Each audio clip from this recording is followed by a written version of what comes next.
नमस्कार. श्रीगोंदा तालुक्यामध्ये गेल्या 5 दिवसामध्ये 2 दुर्दैवी घटना घडलेल्या आहेत.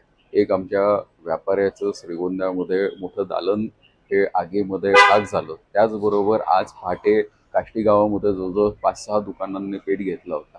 माझी सर्व व्यापारी बंधू भगिनींना एक विनंती आहे की सणाच्या तोंडावरती आपण सर्वांनी बराच मोठा माल भरलेला आहे, पण आपण सगळ्यांनी जर पाहिलं तर आपण शॉर्ट सर्किट असेल किंवा तुमची वायरिंग आहे याला गांभीर्याने आपण घेत नाही. मराठीमध्ये म्हण आहे, पुढच्याच ठेस मागचा शाणा. तर माझी सर्वांना विनंती आहे की अशी काहीतरी आपत्ती येण्याची वाट बघण्यापेक्षा आपण आपलं वायरिंग तात्काळ प्रत्येक दुकानदाराने, आमच्या सर्व म्हणजे दुकानात असणारे सर्व व्यापारी बंधू भगिनी आहेत, अशा सर्वांनी याच्यावरती तात्काळ कारवाई केली पाहिजे, तात्काळ लक्ष घातलं पाहिजे. कारण सतर्कता ही अतिशय महत्त्वाची आहे. उद्या झाल्यानंतर वाईट वाटून घेण्यापेक्षा आज आपण सर्वांनी लक्ष घालणं अतिशय गरजेचं आहे.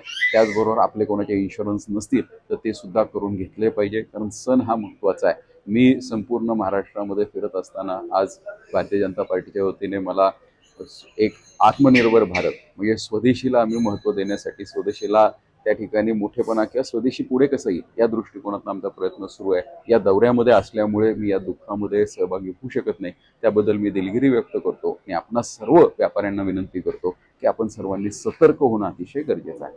धन्यवाद.